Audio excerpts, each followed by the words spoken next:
happening. It seems like the ability of the physicians that are working inside of these systems to actually speak up when something goes wrong, when that profit incentive becomes too central, has been functionally eroded.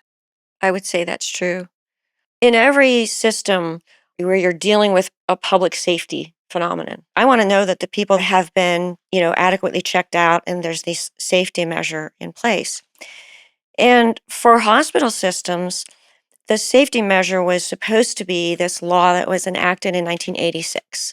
It's called the Healthcare Quality Improvement Act. It was created in 1986, and it was supposed to be this safeguard. If a bad event happens with a patient, how does the hospital system handle that? What is the safety mechanism? And this law created a system called physician peer review, and it was a process. It was a process whereby a physician could go and talk about a bad outcome or even a near miss, for example.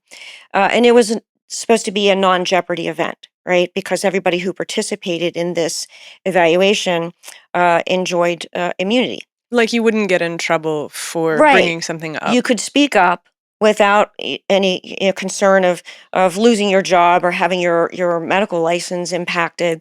So what they created was this national practitioner data bank, right? So the law was in 1986, right, Patty? Right. But the data bank didn't essentially function, as you say, till 1990. And the objective was that if a physician was harming patients, that could be reported to the data bank. That way, that physician couldn't just leave that hospital system and go work somewhere else after they left a trail of misery, in their wake. So it's supposed to be a safety adaptation to this new way of doing medicine that's starting to happen around that time. Right. So it originally had great intent, right? It was the safety net, but it also provided a way for people to come forward and question patient care issue and kind of work it out, right? And come to the right solution without it being a jeopardy event.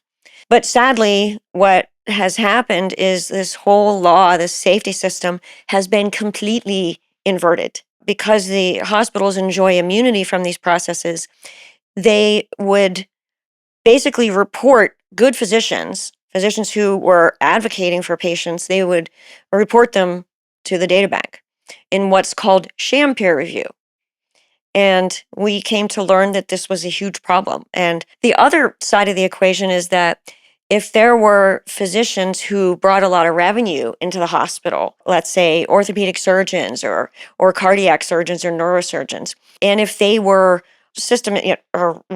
repeatedly causing patient harm or they had bad outcomes, then the hospital administrators would look the other way because they were bringing a lot of revenue in. So the whole objective of this law was to take out those people on the left end of the curve, right, and make sure that they didn't harm any patients going forward. But you have these physicians on the right tail of the bell curve who are actually advocating for their patients. They're doing the right thing. They're calling out safety concerns. And they end up getting sanctioned because the hospital doesn't want the bad reputation that results, from finding something, from somebody calling out a safety issue, for example. So the whole law is upside down.